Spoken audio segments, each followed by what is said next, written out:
We're away. We're live on YouTube. Hooray! I'm Jeremy Nicholas. Welcome to the After Dinner Show. And you can see my panel of guests wave when I say your name. First of all, we've got Lee Jackson, who's joining us from Leeds. Hooray! Hello, how you doing? Hello, Lee from Leeds. Yes, nice to be here. Nice to be here. Brilliant. Okay. Oh, I tell you what, I do that every single time. I forget to turn down the volume on the playback on YouTube. That's annoying. Lee, sorry, you're Lee Jackson in Leeds. Lee from Correct. Leeds. Leeds in Yorkshire. Yorkshire. We've got too many Yorkshire people on tonight, but it's just been a mix-up in the bookings. We've got David Thomas from Halifax in Yorkshire. How you doing, David? I'm good, mate. Yes. We've got Ayd Instone from Robin Hood's Bay in Yorkshire. Yep. And because I was feeling outnumbered, joining me in London from East London, Julie Creffield. Oh, howdy. Hey. And all of these people are people that have spoken all over the world about stuff. And can I just congratulate Julie, because today she's been made a fellow of the Professional Speaking Association. I have indeed, yeah. Round of applause, I think, from that. Well done. She's a jolly good fellow. How do you feel about that? Very posh. I feel really good. It's a nice surprise, something to, celebrate. It is. It's brilliant news. So very, very well done. Can I just say, can I say, Jem, that she'll be awarded a little badge, hopefully. Yeah, little gold badge. And you designed which that? I designed, 11 years ago this very night. Fantastic. That was when Ayd was a speaker before he went mad and decided to become head of physics at the school, which is a dream that we've all had for many, many years. How's everyone coping with the crisis? Julie, how are you getting on? I don't know. It doesn't feel that different other than the fact that I have a small child at home. But, I run a business from home. Most of my business is online, so it doesn't feel that different until I step outside my front door. But I don't know. It's all right. Yeah. And how are you getting on, David? I know you speak all over the world normally. Now you just have to speak out through your screen at people. Well, the isolation is interesting because I live up here in the middle of nowhere, up on the tops. And, that's why I live where I do, because I come home after all the travel and I'm happy to just sit at home and not do a great deal. And it suits me. So, people are overrated. So I'm pretty happy. Yeah. Yeah. Yeah, no, you are. When you say you live along the tops, what does that mean in English? What are the tops? It means I'm about as close. I would say God, but there's no such thing. So I'm about as close to the clouds as you're going to get. I'm up on the tops in Yorkshire. I'm the top of 3 different valleys, and we have quite a view. Oh, okay. So you're up a hill. That's what I think. So you say that Halifax is in Yorkshire. It's actually just on the edge of Yorkshire, because you can actually see Manchester from where he is. That's the thing. So it's just kind of a bit on the edge, isn't it, Dave? Well, when you live in a slum like you do, Lee, it's all kicking off. You can't see past the bins. One day you'll earn a few quid and get a decent house. What can I say, mate? That's crikey. I thought it was going to be a north-south thing tonight, but it's not. All the different ridings of Yorkshire are kicking off against each other. Certainly escalated quickly, hasn't it? So here we go. Well, I'm in North Yorkshire, and that picture there is the view. I know it's a bit weird because it's not real, but that is the actual view from my window. Beautiful. But not now because it's a bit dark now. But that's the sea. Wow. And obviously everyone's struggling to get to the hairdressers, but how are you doing that effect with your hair, Ayd, with that sort of living hair that you've got there? How's that happening? Yeah, no, that's a little bit of magic. Just move your head a little bit more. Just that's very. See, I'm not a green screen fan. I think it's inauthentic. So what the rules of the After Dinner Show are that all the people have to tell a true story. And it has to be told from personal experience, and everyone has to have had their dinner. So can I just check, has everyone had their dinner? Yes. Correct. Yeah, fantastic. Okay, and just before we kick off, I just want to share a few images from the last 7 days in lockdown. So this was Easter. This was some eggs, which are very nice. I've been learning how to write in Mandarin, which I think is a great skill. We all should be trying to improve our minds. That's how to say hello, hi, in Mandarin. This is me going to Tesco's. I'm a hunter-gatherer, and my wife made me wear this equipment, this PPE, to go to Tesco's. And I came back with a leg of lamb. Honestly, I was greeted like a returning warrior. But nobody else in Tesco's wore that equipment, but my wife insisted that I did. Jimmy, he likes to have his PPE equipment on, our dog.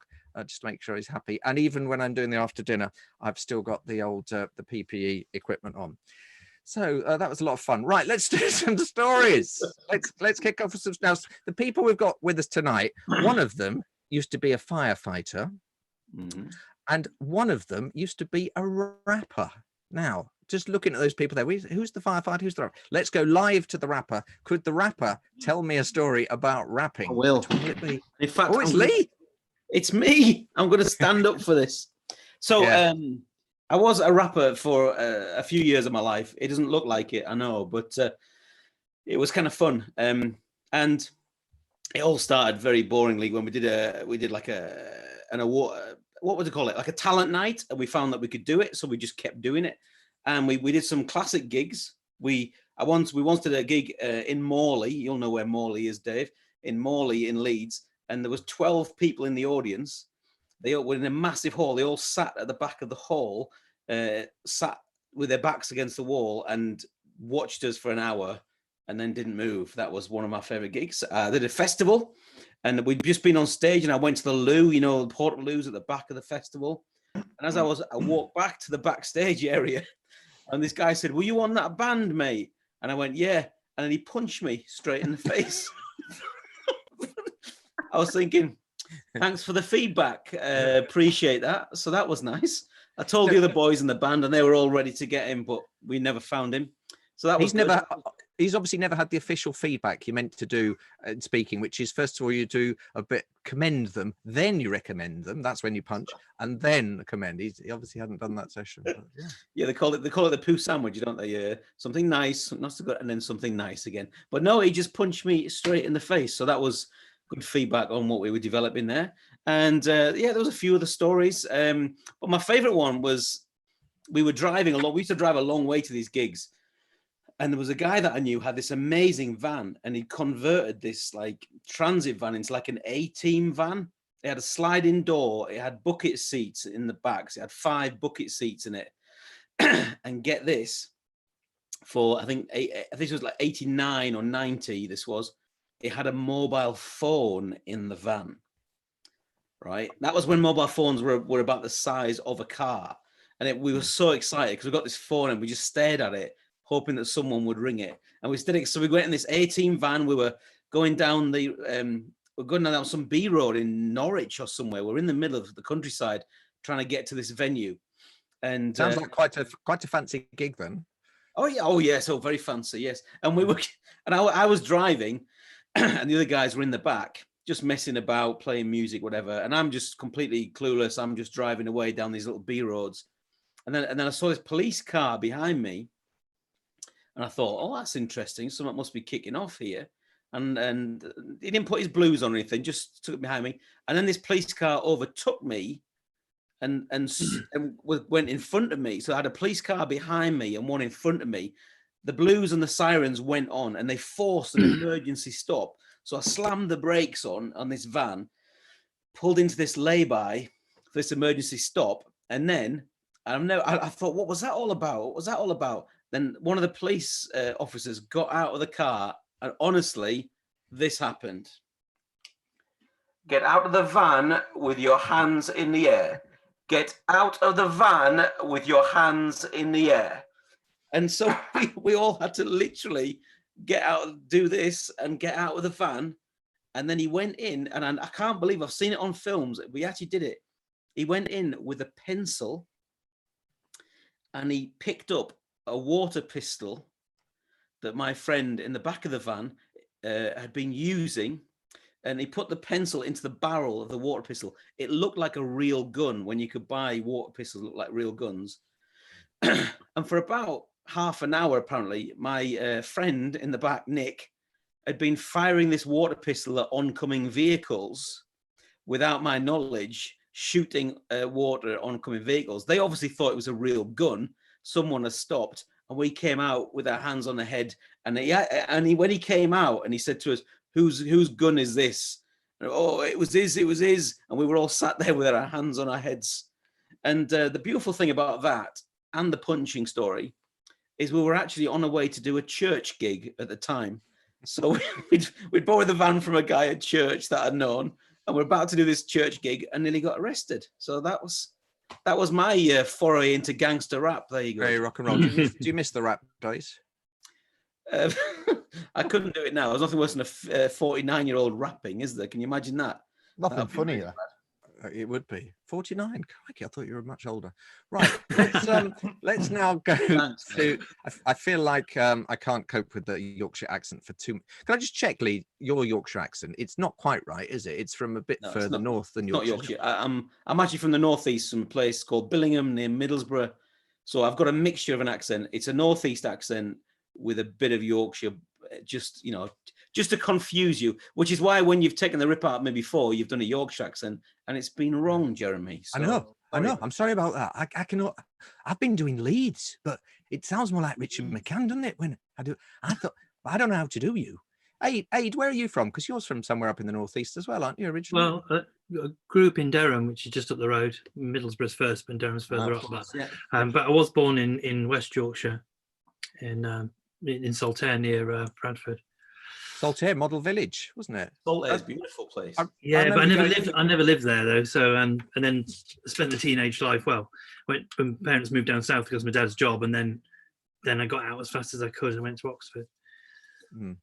Yeah, and just for any parents listening, if you're thinking, "Oh, Model Village, that sounds like a nice place to visit," when you get there, it's small. It's just all life size, and it's not a model village at all. It's just a village that he built for his workers that would benefit them before they died in the mills.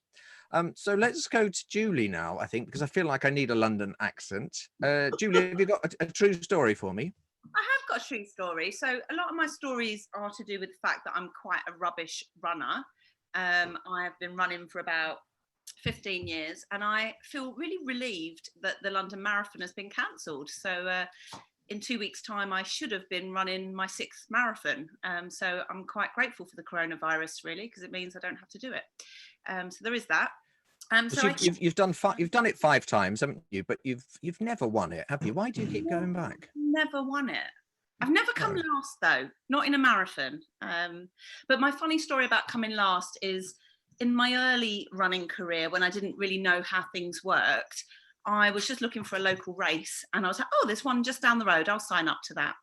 And it was the Victoria Park Harriers. And what I didn't know, that Harriers meant people that can run fast. So anyway, I signed up for this race, turned up on a cold November day, and there were just loads of really fit looking people in short shorts. And I thought, okay, I'll just give it a go. Anyway, the race started, I went off, and within about 10 seconds, I couldn't see anyone. I was like, all right, it's not a race. It was a race. It's not a race, I'll just go at my own pace. And it was 2 laps around, I think maybe 2.5 laps around Victoria Park.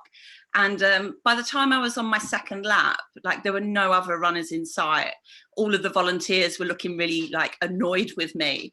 And then when I got to where I thought the finish line should be, the finish line wasn't there, and neither was anybody else. So I finished the race, and there was no water, there was no nothing. Oh no! They'd moved the finish, or they dismantled the finishing line. I haven't gone home. They just couldn't wait for me. So after having a little bit of a cry, because it was rather embarrassing, I went home and then decided I would write a blog about it, because I could see the funny side of it after a couple of hours. So I set up that afternoon, I set up a blog called The Fat Girl's Guide to Running. And the blog is now 10 years old, and it's become a very successful business. And I've got runners all over the world listening to my, methodology about how to be a plus size runner that doesn't really care whether they come last. So yeah, but I've got lots of funny stories about my running escapades, and I guess people would consider me a fitness influencer, which is quite funny, because when you think about fitness influencers, they all look like pretty hot, and so I'd get sent off on these kind of press things, and I'd turn up and they'd get really confused, like, what do you mean you're that blogger? And I'm like, yeah, it's me. Yeah, so I once turned up for this 10K race, and it was headed up, or not the race, but there was this little team of influencers led by Michaela Strachan, and it was all about wildlife. And she said, we're all going to dress up as tigers. I was like, okay, that sounds like fun. But it was a really hot day, and this was in central London. We're all going to dress up as tigers. So we were wearing these fleece, like onesies, basically, these tiger onesies that were fleece. And then there was about 30 of us, all these kind of fitness influencers. And then somebody said, oh, and we've got makeup. Who wants tiger makeup? And I was like, God, if I'm going to dress in a tiger suit, I might as well go the whole hog. And, so they did all this kind of really elaborate face masks and glitter and all of this stuff. But as I said, it was a really hot day. So about 1 kilometre in, I started to melt. So, my onesie was half off, the glitter had melted down my face, I had glitter in my eyes, couldn't see. I got to Embankment and some little kid shouted out, "Oi, I thought tigers were supposed to be fast." Yeah, and then so I sat on the tube with everyone looking at me like I was a right weirdo on the way home. So yeah, this is my life really, just looking like a weirdo after doing these, wacky, weird races. My sad story about doing sport is that when I was at university, it took me till my final year to get into the tennis team. And I only got into the mixed doubles team. And I realized that I got picked for all the away games. And then every time there was a home game, I would get dropped. And it took me till the final term to realize why this was. It's because I was older, because I was in my final year. I now was allowed to drive the minibus because you had to be 21 to drive the minibus. So I literally just got picked for away games if we were playing Nottingham or someone, because I could drive the minibus. And because it was sort of during the miners' strike and I was at university in Bradford coming down to Nottingham, we used to get stopped as though we were flying pickets. And then I would be elected in my nice BBC voice, go, "Oh no, we're going to play tennis." And they go, "Yes, come through, lads, you're all right on your way." Because the police had been bussed in as well from the London area. Let's go to David. David, help me out.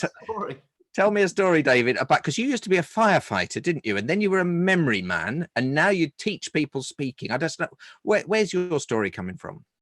Well, I mean, my story is from my speaking. To be honest, most of the stories from being a firefighter are really not for public consumption.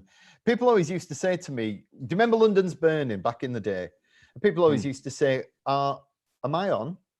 Yeah, you're going. Yeah, London's Burning back in the day. People always used to say to me, "Can you, is London's Burning real?" And I go, "No." And they go, "Well, why not?" And I go, "Because they can't put on TV what we did. It was just a bunch of guys all day, very, very bored, with access to some fairly serious equipment. And we got up to some shenanigans. It got a bit wild. It was a lot of fun. But the story I'm going to share is from being a speaker. And I've been a speaker quite a while. I've done it 23 years now. And at one point in my life, I got a green card and lived in America. And it was a great experience. I adored it. I lived with Tim Gard. I don't know how many people know Tim Gard, an astonishing speaker. And I went to NSA. I met a bunch of people. I met Tim. Okay, I just need to let me just translate for the viewers here. Tim Gard, probably one of the funniest professional speakers in America. NSA is the National Speakers Association, not the National Security Agency. That would be much, if he'd been involved in that, it'd have been much scarier. Okay, and now we go back live to Halifax. Live to Halifax. And so I live with Tim. It's definitely coming through twice now. Yeah, it is, isn't it? I don't know why that's happening. But let's just pretend it isn't, David, and carry on. Just tell us your story about being. I thought after 4 sessions and nearly 2 hours, you got it right by now, but not to worry. But it was. I lived in New York. It was amazing, and I lived with Tim in Denver. I lived in New York, and it was fantastic. But then I had a big personal issue. I came home in 2009, and so I had two problems. I had no money, and it was a banking recession. And so I'm sat there, and I was living with Mrs. at the time, and I had no work. So we just kind of drifted along. And then February of that year, I got an email, and it was one line. It just said, "Do you want to speak at this event?" And it was some regional chapter of an association for insurance agents. And it was like one line, "Do you want to speak on this date to this organization?" And I just thought it was spam, like you do. So I thought, I went back, I went, "Yes, I'm free." So email came back, "How much are you?" I thought, I've got to freeze them out, find out where we are with this. So I gave them what at the time was a huge fee, biggest fee I'd ever been paid. So I thought I'll just throw this at them. So they came back, and with the epic line, I need to speak to the committee. And straight away you think, when a committee is involved, you're knackered, right? It's all going to go pear-shaped. And I got a week later, she came back and she went, we can't pay your fee, but we can pay 80%.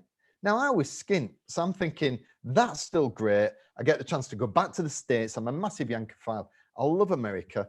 And I said, right. So I thought, but I still think there's something weird going on. So I emailed him again and I said, but I want all the money now. I need to speak to the committee. Off you trot. So she came back a week later. She went, we've had a chat. We can't give you it all, but we can give you 85%. I thought, that is the greatest random number ever.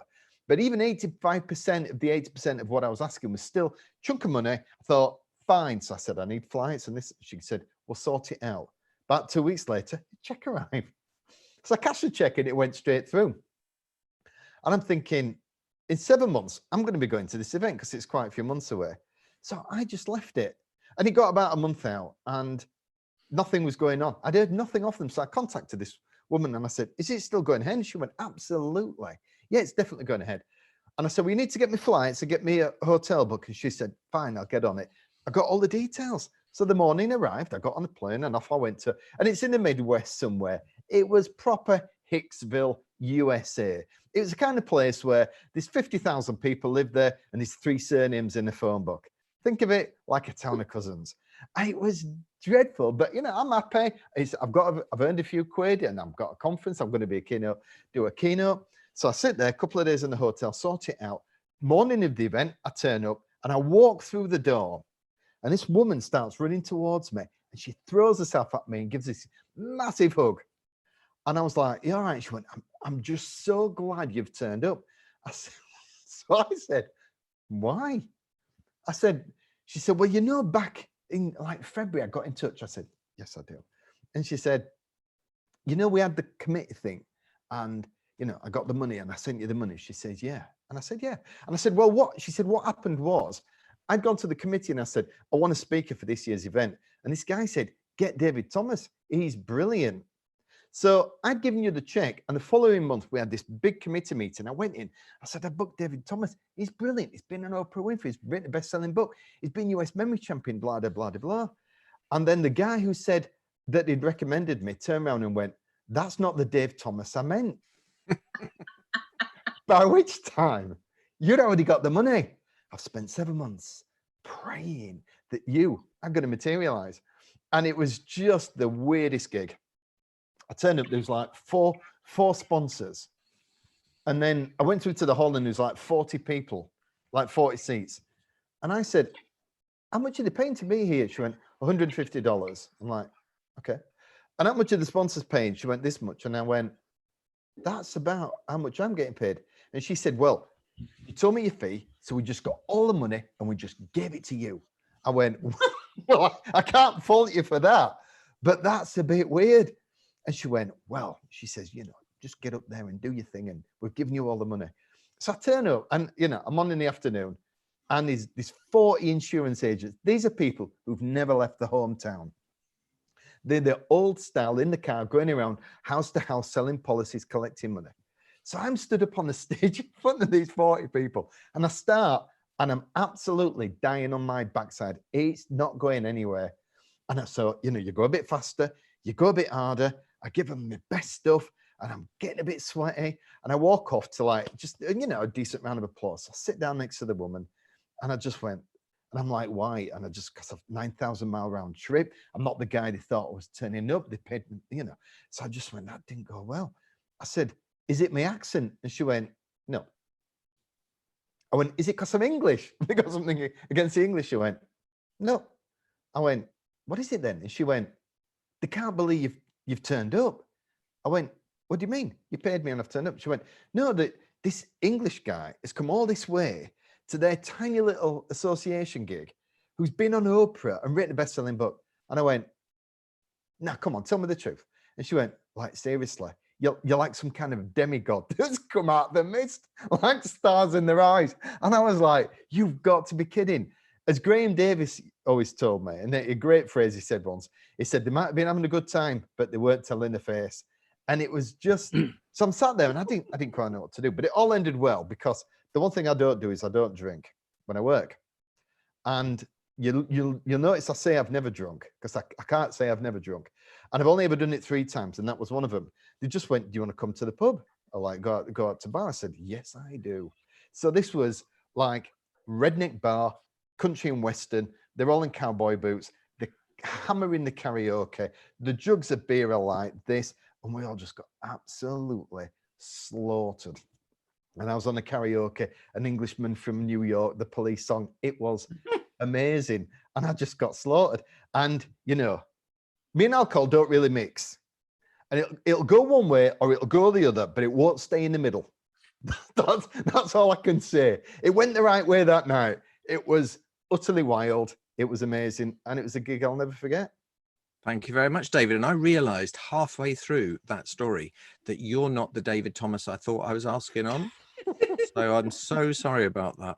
And also, curiously, during that, when you said about 80% of 85%, I thought, I wonder what that is. So I worked it out. It's 68% of your original fee you got as a deposit.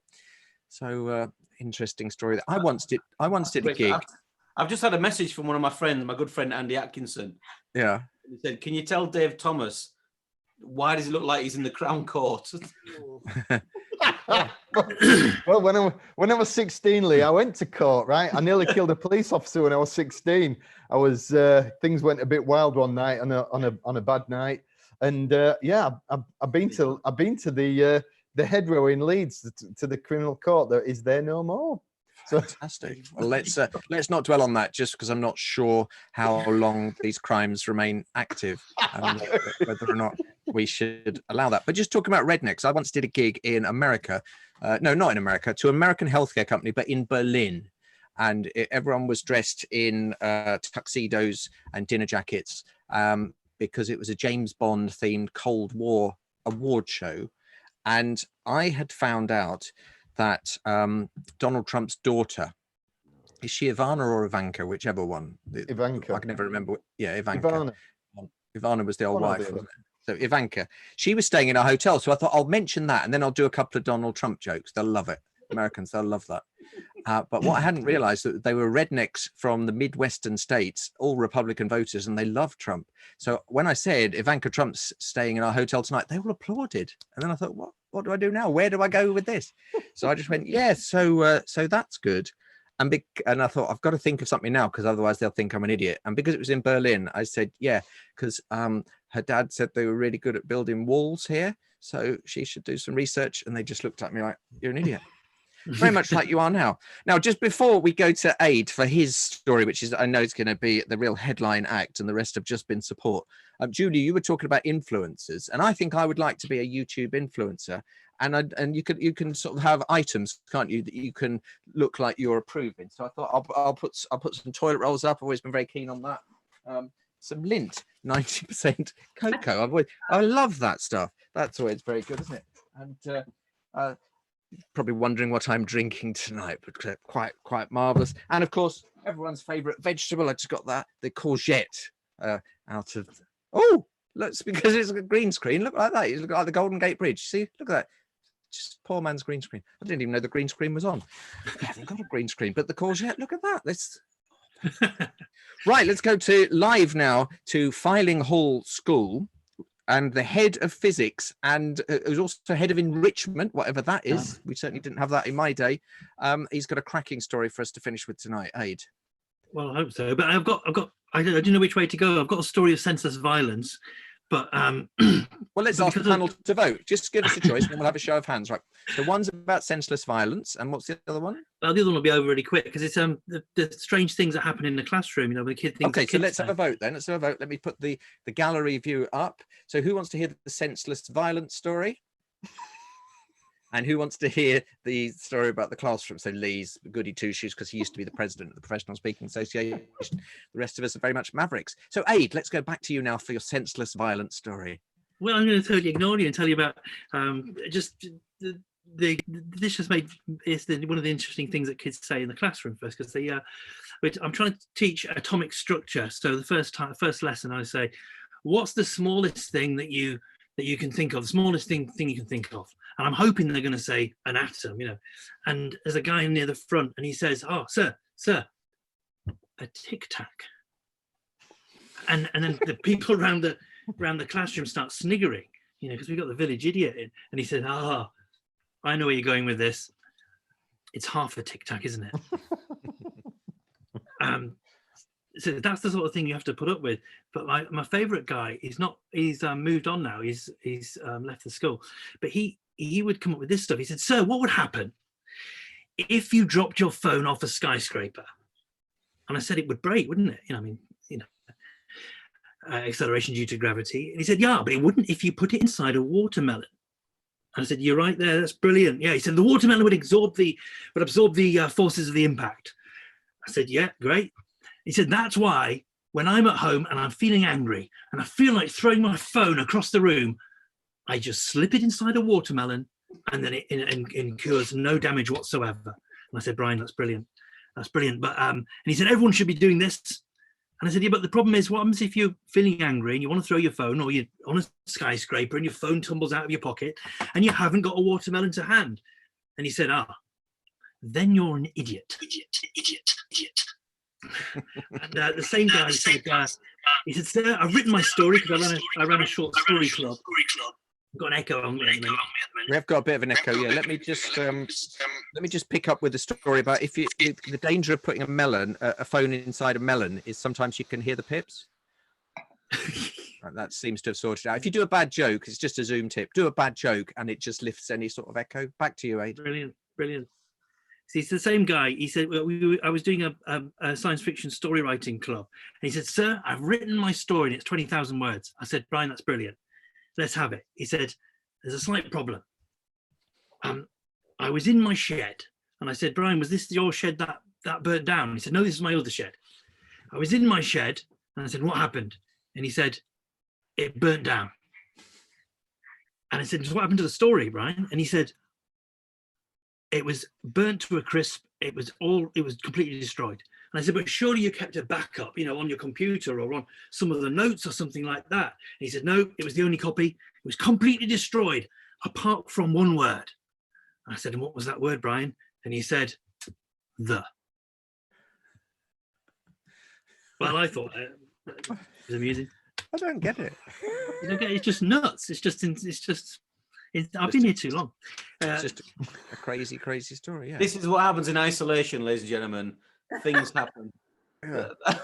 So Ayd, were you in isolation over Easter with some children that couldn't go home from the school, that couldn't? I've been in isolation for 5 years. So it doesn't really feel any different to normal, really. But yeah, so there's some boarders at the school who couldn't go home. So from Germany, Hong Kong, South Korea, and Spain. So they're still here. So there's a couple of us that live on site. So we take it in turns to sort them out, cook them dinners and stuff like that. So that's continuing on now because they're still here, even though the school opened yesterday. So we're open in terms of school's on, but it's all remote learning. Crikey. I mean, instead of having an Easter holiday, you had to cook for children that you probably didn't even like. My life. That's what I'm doing right now. So just sorry to say that. It's you're cooking for your beloved daughter, aren't you, Julie? How are you coping with being a single mum and in being confined? Oh, it's tough. It's the hardest bit of it. I said to her the other day, I said, "Rose, are you going to have a bath?" No, I said, "Are you going to have a bath this week?" Because she was, resisting having a bath. She went, "Mum, it's not about whether I'm going to have a bath this week. It's about whether I have one this month." And I was like, spot on. I think she's really down with the lockdown life. Because it means no school, and she stays up till midnight. She knows when I'm on a Zoom call, she can have as many ice poles as she likes, because that's the only thing that keeps her occupied when I'm working. I just find it hard to believe that a daughter of yours could be someone with so much attitude. I just can't. She must surely be adopted. Let's go live to Leeds because we've been getting reports that Yorkshire decaf tea is not available, and I certainly haven't been able to find it. I'm a Yorkshire decaf man. Lee Jackson, you're a tea drinker. Can you give us an update on that? Yeah, that's my favourite tipple, and my wife Claire went out today for the essential shop, and it was not there in the shop. And she went to Waitrose, don't you know? Oh, fancy. Yeah, fancy Waitrose, very London. And I can't believe they have Waitrose in the north now. I mean, this is ridiculous. There's a Waitrose only 2 miles from my house, Jeremy. You have no idea. And I tell you where it all started going wrong, when they gave Harvey Nicks to you, and I thought, no, if Harvey Nicks is in Leeds, no. Well, anyway, I don't want to name drop, but last time I saw Dave Thomas, we were having lunch in Harvey Nicks, weren't we, David? Yes, we were. Yeah. Lee was eating and David was serving. The best thing about that, as a northerner, he paid for it. So everyone was happy that day for me. I think, and you just done a bodybuilding competition, Dave, or something, hadn't you? Yeah, I did. Yeah, it was a couple of days after. I was a bit orange. It's like 2 or 3 days after. I was not. Yeah, I was very, very luminous. So this is the other thing that we should tell people about David Thomas. Is not only has he been a world memory champion, you remembered pi to how many decimal points? 22,500. 22,500. So you can remember 22,500 places. I can't even remember how many you remembered. I knew it was a lot. And the other thing is you then had a midlife crisis and decided to become a bodybuilder. And that must be quite hard in isolation, getting all the special products you need. I guess you need a lot of whey protein and stuff, do you, to eat in isolation when you're a bodybuilder? Isn't it all whey protein? You know, I love the way you've got your finger on the pulse. You can't remember how many digits of pi I did. And you don't even know what bodybuilding is about. You know, your research on this show is stunning. All I remember is that if Little Miss Muffet had been the Ayatollah, would the Kurds have got their way? That's how you remember it. It's something to do with whey, isn't it? Yeah, well, I mean, the bodybuilding sides, the challenge for us is that, you know, we're competitive bodybuilders, so we don't train a little bit. We get up at 5 o'clock every morning, go to the gym for 6, and do an hour and a half, enough to we tear our muscles apart. We just rip ourselves apart 6-7 days a week. So once it went into lockdown, I knew I wasn't going to be able to get those kind of weights. Body weight training and all that. That's for other people. So have you let yourself go? Have you let yourself go now? Then have you? No, because I went out and got some weights before lockdown. I could see lockdown was coming. It was sweeping across the world. It wasn't obvious, and it's just interesting. So you know, I went on eBay, and there was just this weirdest advert. It was like a scruffy piece of paper somebody taken a picture of, and it had a phone number, and it said £1 per kilo. I did the sums. I thought I'll need 150 kilos, about 330 pounds, a few bars. So I just messaged this guy, and it was a bit like the show. It's a bit like going on the keynote again. It was like, have you got 150 kilos? Yes. What denomination? Well, I want this many 10s, 20s, 5s, and 2.5s, 1 1/4. And he goes, got it all. See you tomorrow at 2. I was like, fine. So I turned up, and it was a quite nice area of Preston, which in itself is not something you hear very often. And they were just piled up to the ceiling in this tiny house. So it was like dishing out the plates. I stacked them in my car and came. And then the following day, it went up to £1.50 a kilo. Then it went up to £2.50 a kilo in 2 days. Because once lockdown kicked in, nobody could get any gear. But we're fine. So I don't really care about anybody else. So do you still do all your bodybuilding? Are you still doing all of that? Do you do all that still? Honestly, that's scary. That's what it's like, isn't it? How well you do it. All that, isn't it? I mean, you got the upper body. I mean, you've got the lower body of a pot-bellied pig, but I mean, up there in the neck, it's all working, mate. You look awesome. Thank you very much. The nice bit of Preston is the North End, isn't it? That's the one they're always singing about, the Preston North End. I'm always hearing that.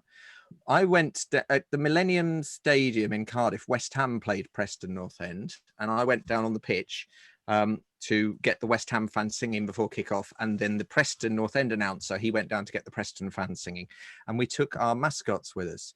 And my mascot was Herbie the Hammer and Bubbles the Bear. Julie will know that. Julie's a West Ham fan like me. And the Preston mascot is Deepdale Duck. which is just a man in a duck's costume. And the man inside Deepdale Duck had booked a holiday in America, and so he wasn't available for this playoff game because it was after the regular season, and he didn't ever think Preston would get there. So they'd got this reserve man inside Deepdale Duck, and he was a man that had shaved into the back of his sort of skinhead. He had shaved in the letters PNE for Preston North End, but his friends told him after he'd done it that the barber had made a mistake, and instead of saying PNE, it said pen, PEN, and he couldn't work out. He kept looking in the mirror trying to work out, and he was saying, "Mate, can you tell me, does it say PNE?" And yeah, it does. Yeah. So a lovely story there. And the other thing that happened at the Millennium Stadium was I went onto the pitch with Herbie the Hammer and Bubbles the Bear, the West Ham mascots. We don't have them now. Karen Brady got rid of them. We've got Hammerhead. He's because they're down with the kids. But in those days, Herbie the Hammer, much more traditional. We liked him a lot better. And Bubbles the Bear for the younger fans. And they came onto the pitch with me. And this Welsh steward at the Millennium Stadium, because they've got quite big costumes, haven't they, football mascots? And this Welsh steward pointed to their feet. And he said to me, "You can come on, but they're not coming on my pitch, not with those feet." And he made them walk off, and they walked off. And you can imagine football mascots, how they always make everything very big, and they sort of trudged off like this, with Bubbles their head bobbling up and down. And the West Ham fans were all booing this steward. And if I could just go to Ayd just for a bit of science here, I think the steward was wrong, because surely the bigger the feet, the more the weight would have been spread out more evenly over the turf. Yeah, Am I right? Reduce the pressure, yeah, force over area. Yeah, but I didn't think of that as a witty retort at the time, and I just went, "That's a bit harsh, mate." And he went, "I'm just doing my job," and then I punched him. Lee, I punched him. Was he from Yorkshire as well, Jim? No, he was Welsh. He was. I won't lie to you. It was a very young Rob Brydon. Actually, was the steward at the Millennium Stadium. That's who it was. Yeah, I don't know. Right, I think we're just about done. Is anyone? Let's give everyone a chance to plug themselves, because one day this will all be over and we'll be allowed out into the outside world, and we'll all have speaking engagements. So if someone was to book you to speak, Ayd, I know that you're a teacher now, so you're the only one that's actually got any money at the moment. You're safe, but if anybody's got their kids who wants to come and play my lab with all our toys, look at this. This is we've been playing with our 3D printer. Look at that. That's Baby Yoda. Can you see that? Baby Yoda, wow. And that's a Dalek. Yeah. This is so anyone's got a 3D printer. If you're thinking to yourself, cool. I want my kid to go to a school where they do proper physics, then definitely go to Filing Hall in Robin Hood's Bay, because that's where you could get a chance to make Baby Yoda. Shall I show you something that I made earlier? It's not on a 3D printer, so it's not as impressive as yours. But look at that. I just happen to have a Yoda here, curiously. I just always have things available. Right. So Lee Jackson, who would be if people wanted to book you, what do you talk about? Yeah, I do a couple of things. I help people to get good. That's my thing. So get good at work is my talk in businesses and organizations. Get good at schools, my school stuff. And 60% of my work is get good at presenting. So I help people to be better presenters, whether they're online or offline. I just help them to get over their build their confidence, get over their nerves, and do percentage. You can get hold of me at leejackson.biz. So that's leejackson.biz. Thank you. Yeah, I mean, that's not how you spell it in English, but that's fine. Julie, what do you talk about? You're a sort of tribe builder these days, aren't you? Yeah, I guess I'm a business coach. I help people to build online communities, either through group programs or kind of big social media campaigns. So it's all about how can you attract people to the thing that you're passionate about and make money from it ultimately. Fantastic. David Thomas, what's your thing that you do mainly at the moment? Well, it's been preparing chief execs for specific speeches, not just kind of going and doing a bit of presentation skills, but actually they come to me to say, I've got a big talk, and we start from scratch and we write it out, make sure that it's fit for purpose. I'm also doing more stuff in schools. And the remote speaking is, I mean, I've done one today for a company. I did an hour for some kids. And I think remote speaking for schools is something I'm going to look at when it comes through to September. So I deliver one and all the schools log on and they get an hour with me and so on. So we're going to go back into that field because I've done a lot. I've spoken to 500,000 students now in 24 countries and I fancy going back in and doing a bit. Fantastic. I do a lot of award shows. I did the Scarecrow of the Year recently, and the winner was outstanding in his field. So that's just a joke. But should award shows ever come back, I would love to host yours, or do an after dinner speech, or just help you add humor to any kind of presentation. So thank you very much, everyone, for joining us. Ayd, David, Julie, and Lee. And keep safe, everyone. And we'll see you all soon. Bye. Thank you. Take Cheers. care, mate. See you later. Cheers. See you Cheers. guys. Bye. Bye now.